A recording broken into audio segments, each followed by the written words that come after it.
In late November 1941, Japan's ambassador Norma meets with U.S. Secretary of State Cordell Hull.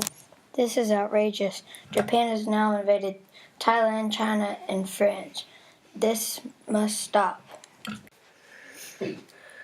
Why Western powers like Britain and France have invaded and colonized countries all over Asia? Why can't Japan? Don't be surprised if President Roosevelt puts us on an embargo on selling oil and gas to Japan. If you can't get gas, how will you move your armies across Asia? You wouldn't dare. Try us. The memo speaks to Japan's leader, General Toho. The Americans won't budge. If they keep us from getting oil, they'll strangle us. The United States is much larger and more powerful than Japan. We must remind them they have to pay if they attack our interest. On November 27th, General Toho orders a fleet of ships, including 6 aircraft carriers, on a secret mission to Hawaii. On December 6th, Japan's embassy in Washington, D.C. begins receiving an urgent 14-part message in a secret code.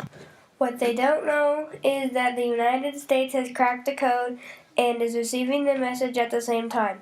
At around 9:30 p.m., 13 of the 14 parts of the message are brought to the President Franklin D. Roosevelt and an advisor. It looks as if the Japanese means war. Since it would be the convenience of the Japanese, it's too bad that we cannot strike on the first blow and prevent any sort of surprise. No, we can't attack another country first. We are democracy and peaceful people. We have a good record. The 14th part of the message doesn't arrive until the next day.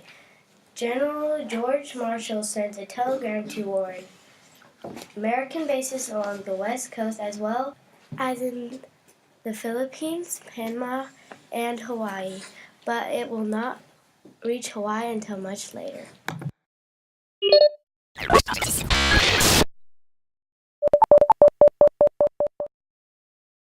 Shortly after 5 o'clock a.m. Sunday morning, December 7th, 2 U.S. ships, the Condor and the War, traveled close to each other near Pearl Harbor, Hawaii. Aboard the War, there is news from the Condor. Skipper, we just received a message from the Condor. They say they're seeing a strange white wave.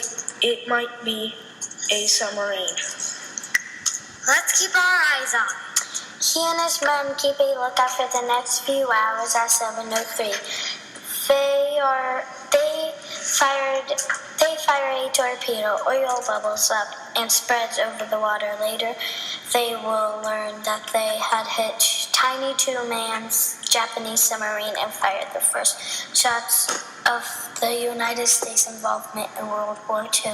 Now Outer Bridge Alert Headquarters. I believe we have just attacked a Japanese submarine.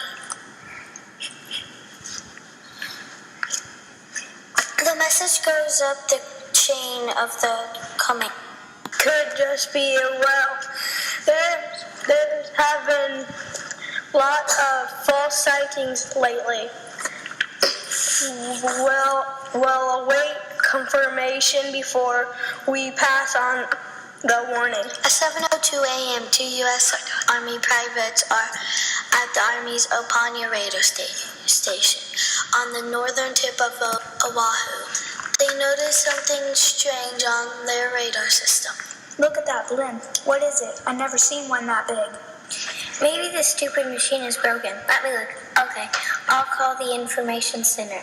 Sir, there has been a large number of planes coming in from the north 3 degrees east. There are supposed to be a lot of B-17s flying in from California. They are headed on their way to the Philippines. Don't worry about it. Okay. If you're sure, sir.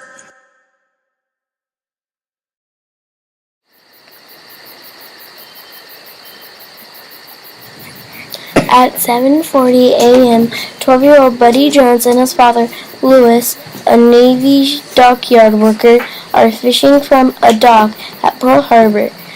From where they are sitting, they can see Battleship Row, where battleships are docked across the water. Can you put the worm on a hook, Dad? You're scared of little worms. I like fishing, I just don't like worming. Oh, okay, I'll do it. Dad, can you tell me again which ships are which? Sure, buddy. That battleship row, right? You see the ships are in rows. In front is the Nevada. Behind it are the Arizona and the Vessel. Next are the Tennessee and West Virginia. Behind them are Maryland and the Oklahoma. That little ship behind them is the Neosha. Which ones do you work on, Dad? Oh, all of them. Where are the gigantic air carriers? They're at sea right now. They hear engines overhead and look up. Look at those planes, Dad. They have red circles on the wings. Those drills get more realistic all the time. It looks like if they're dropping fake torpedoes.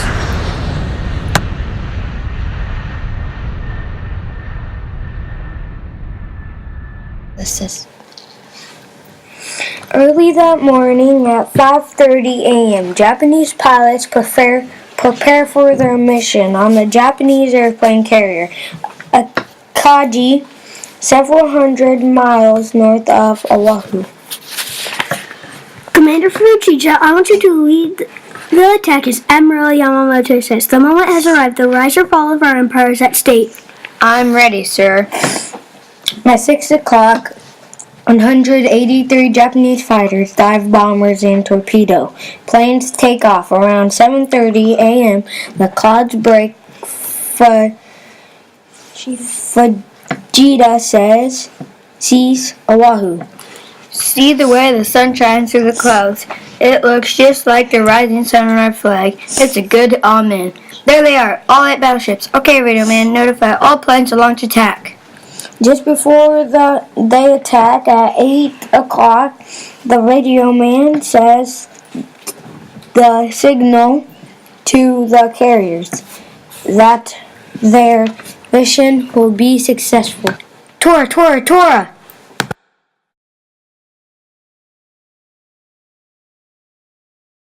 The morning dawned bright and clear. Sunlight sparkled on the water, palm trees arched over the expanses of beach, and families arose to get ready for church on another Sunday morning in Hawaii. It was just another day in paradise. The surprise came from overhead. Attacking planes swept over Pearl Harbor at 7:55 a.m., having bombs on the battleship moored along the battleship row. One of those battleships, the USS Arizona, 10 minutes after the beginning of the attack, a bomb crashes through the decks and explodes. A fire engulfs everything. I never saw it coming. I never saw them. I was getting some grub for breakfast and I never saw them. They came in too fast. 1 minute it was quiet and the next minute there was noise and crying and noise and fire all around. I never saw it coming. I never saw it. I never saw it. Loud noises. Lots of noise everywhere. Noise all over the place. Airplanes, explosions, fire, noise all over the place. I never saw them coming. Where did they come from? Where did they come from? Where did they? Men are running everywhere. Bodies are littering the decks. Some are alive, some are barely clinging to the few shreds of life they still have. Confusion rings as explosion after explosion tears the ship. Blood-curdling screams and the stench of death are everywhere. Panic fills the air as the once majestic ship begins to sink into the harbor. Within minutes, 1,300 lives will go down with their ship. One sailor stumbles across the deck talking to no one in particular. Oh my gosh, just look at this, Oh my gosh, there are bodies everywhere, just look at them, young kids, just a bunch of lousy young kids from Kansas City, kids from San Francisco, kids from states like Wisconsin or Tennessee or Arizona, just a bunch of kids with moms and dads and sisters and kid brothers and aunts, uncles and grandmothers, and oh my gosh, these poor kids, young kids, dead kids, young and dead. They are now young and dead, kids with their whole lives before them, girlfriends and wives, and their own children, houses and cars. Oh, look at them. These kids are dead. These kids will never have wives or children or cars or anything. These kids are nothing at all. Just look at them. Just look at them. They are just a bunch of young dead kids. No future, no future, no future, no future. Overhead, another squadron of planes dive out of the sky. A machine gun are piercing in the air with the rat-a-tat-tat. Bombs are dropping everywhere. It seems as though the entire sky is on fire. Smoke is pouring out of gaping holes in the bulkhead. An endless succession of screams pierce the air. Near the stern of the ship, a young sailor, clothes in tatters, stumbles across the deck. Marty, where are you, man? Where are you? Don't leave me now. You're my best buddy. My best buddy. Don't leave me now. Don't leave me, man. Hey, we had so much fun together. You can't leave me now. Don't leave me. Remember that night in the hotel in Honolulu? Remember when we both put on grass skirts and danced around the lobby? Remember what the manager did to us? Remember how everyone looked at us? Yeah, those were some good times, pal. Don't leave me now. Don't leave me. You can't leave me. You can't leave me. The dead and wounded are everywhere. Most are caught below decks, but a few manage to crawl, creep, or swim away from the dying ship. A few manage to make it to shore, where sailors from other ships will find them and carry them to the nearest infirmary or hospital. The dead and dying are everywhere. Some are lucky. Some were lucky, most were not. I'll never forget that explosion. There I was, sitting on my bunk, putting on my shoes when it came. I didn't have a battle station, so I didn't know where to go. I figured something was wrong. You don't just have some explosions at 8 every Sunday morning. So I ran to the port door leading to the quarterdeck and went outside. Bombs were dropping all over the place, and our own anti-aircraft guns were firing up into the skies. I could see some of the planes off in the distance. There were fires and explosions everywhere. When I reached the boat deck, the mast exploded and shrapnel and fragments whizzed all around me. While I never got hit, I'll never know. As I ran, after I tripped over something, there were 2 seamen, both first class, lying on the deck, arms around each other, both dead, holding on to each other for support and comfort. Everywhere I looked, there were burned bodies. I couldn't stand it. I also knew that the ship was doomed. I don't know what it was or how it happened, but the next thing I knew, I was in the water. I guess a concussion from some explosion knocked me overboard. The shore looked so far away, but I had to swim, so I swam. I swam past some bodies. I just kept swimming for the shore. It looked so far away, so far away, so far away, but I just kept swimming. I must have passed out because the next thing I knew, I was in the infirmary with bandages around my head and a sling on my arm. I guess I was one of the lucky ones. Just one of the lucky ones. More planes race down from the clouds and spray the ship with a hail of gunfire. Another wave of bombs fall across the deck, twisting metal and scattering debris in thousands of different directions. The dead are mounting. Death is everywhere. All around there are dead sailors. Most of them are kids, not even old enough to vote. I never made it. I never knew what hit us. 1 minute I was playing cards with Four-Eyed Crusher and Mason, and the next minute I was gone. Just like that, I was gone. 19 years old, my first tour of duty in beautiful Hawaii, and just like that I was gone. What's going to happen? What's going to happen to my mother, to my father, to my sister, Maggie? What's going to happen to them now that I'm gone? What's going to happen to Betty Stu, my girl back home? We had such big plans. We were going to get married and have a house and maybe some kids. What's going to happen to her now that I'm gone? What's going to happen to everybody now that I'm gone? What will they do? I never saw it coming. Just like that, I was gone. The Japanese Zeros dropped more bombs on more ships. Some are completely destroyed. Others are mangled and ripped apart. But the destruction is extensive. Everywhere there are clouds of smoke and 100 different fires. The noise and the smell is overpowering. Emotions are high, and and fear leads to anger in those that survive the bombardment. One minute he's there, the next minute he's not. Listen, you dirty little so-and-sos, you killed him. You killed my buddy. You just dropped some stupid bombs and killed my buddy. Who do you think you are? My buddy's dead. He's dead. My buddy's dead. Planes, ships, and human lives are forever lost. One lucky sailor, who miraculously survives the inferno on the USS Arizona, sums it up that way. Look at this. Just look at this. In 2 hours, 8 battleships were damaged. In 2 hours, 188 planes were destroyed. In 2 hours, 2,403 people were killed. In 2 hours, in two lousy, stinking hours, lives were lost and lives were changed. In 2 hours, a nation was changed. In 2 hours, a war was launched. And an army was mobilized. In 2 hours, the fate of a world were forever altered. In 2 hours, everything changed. I lost my best friend. I lost my crew. In 2 hours, I lost my right leg and my youth. In 2 hours, I was changed. In 2 hours, in 2 stinking lousy hours.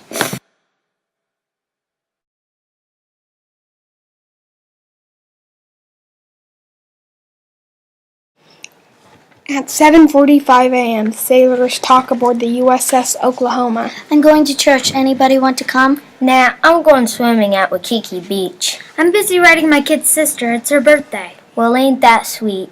It's just, she's 12 years old and I'm missing her. Here we are in paradise and Mac is homesick again. Hawaii's beautiful, but it sure is far from my family in Kentucky. I don't miss Minnesota in December. When I get out of the Navy, I'm moving here. Well, see you later, guys. Bob leaves the boat. A few minutes later, Henry and Mac hear an announcement. Man your battle stations, man your battle stations. That's strange. We don't usually have drills on Sunday. Man your battle stations now. This is a real Japanese plane attacking us. Boom, a torpedo hits the side of the Oklahoma. Henry and Mac fall down. Oh no, it's real. A second torpedo puts out the ship's lights. Wait, it's dark in here. Can you find a flashlight? I'm feeling around. Here's one. Boom, a third torpedo strikes the ship. We have to get on deck. Find your battle stations. Let's find a ladder. Boom, a fourth torpedo hits the ship and hits Oklahoma. We're going to have to go up the ladder. Hurry. Wait, I dropped the flashlight. He feels around to retrieve it. Boom, a fifth torpedo slams into the ship. This time, Mac and Henry feel the ship spinning. Mac, are you okay? I bumped my head. What's going on? Mac, I found the flashlight, but why are the floor tiles on the ceiling? Water's coming in, Henry. Tighten the hatch. I think I've got it watertight, but what do we do now? Bob is on land watching in horror. Look at the Oklahoma. She's turning over. She's bottom up. Oh no. Meanwhile, Mac and Henry are trapped in the Oklahoma. I think the ship turned upside down. Now what? We'll just have to sit tight until someone comes to rescue us. Sure, they'll find us, won't they? I wish you'd had a chance to mail that letter. I wish I had a chance to go swimming. Now what? Take that mattress, stuff it into the hole. Okay, that works for now. So do you think we'll drown or suffocate first? Let's not even think about that.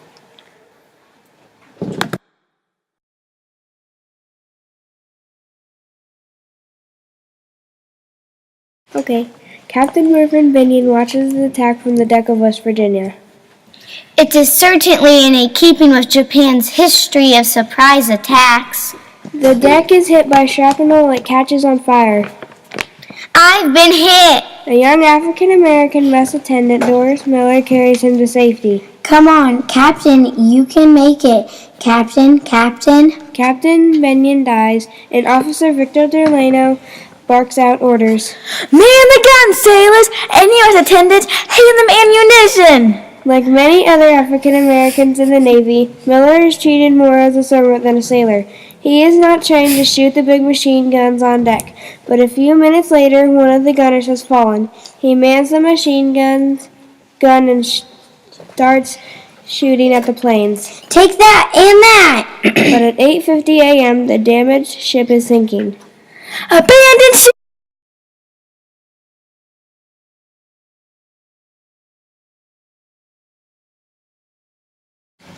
It has been almost a day since the Oklahoma was hit. The air is becoming stale, and Henry and Mac are growing weaker. Water is slowly steeped up to their knees. If it gets much higher, I don't know what to do. I can't swim. You can't swim and you join the Navy? Well, that figures. It doesn't matter anyway. We're going to die here. Don't talk like that, Mac. Your family in Kentucky needs you. Don't give up now. Here, hand me that wrench. Again, I'm going to try tapping again. S-O-S. Meanwhile, on top of the upside-down Oklahoma, Navy Yard workers listen closely. You hear that? There's tapping coming from inside there, but I don't know where it's coming from. It's echoing too much. We'll have to guess. Louie and Joanne used the drills to cut a hole in the ship's hull. Hurry, hurry, hurry! Help us! The compartment's filling with water! We see you. We must work fast. When we make the hole, it changes the air pressure. Trapped air flushes out and the water levels rises. The water is up to my chest. Keep calm, young man. We'll get you out. Jones and DeCastro widen the hole with sledgehammers. It's up to my shoulders. Give me your hands. He pulls Henry and Mac out through the hole. Next door on the ship, Maryland, thousands of men are waving, clapping, and cheering, including Bob. Hey, I told you guys, you should have gone to church with me. Henry and Mac wave back and grin. They are thrilled to be rescued, but as they look around, they are horrified by the sight of this smoldering ship. It looks like the end of the world, Henry. I know, Mac. It looks like as if we lost the war. The mood is grave in Washington, D.C. on December 8, 1941 at 12:29 p.m. President Roosevelt speaks to the United States Congress. Mr. Vice President, Mr. Speaker, members of the Senate, of the House of Representatives, yesterday, December 7th, 1941, a date which will live in infamy. The United States of America was suddenly and deliberately attacked by naval and air forces of the Empire of Japan. The United States was at peace with that nation, and at the solicitation of Japan, was still in conversation with its government and its emperor, looking toward the maintenance of peace in the Pacific. Indeed, 1 hour after Japanese air squadrons had commenced bombing in the American island of Oahu, the Japanese ambassador to the United States and his colleague delivered to our Secretary of State a formal reply to a recent American message. Japan has therefore undertaken a surprise offensive extending throughout the Pacific area. The facts of yesterday and today speak for themselves. No matter how long it may take us to overcome this premeditated invasion, the American people in their righteous might will win through to absolute victory.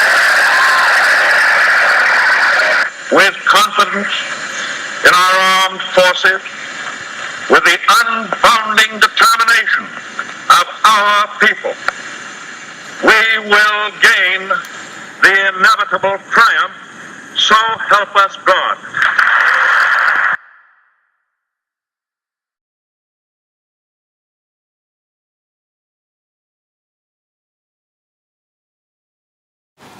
Pearl Harbor will be Japan's biggest success in World War II.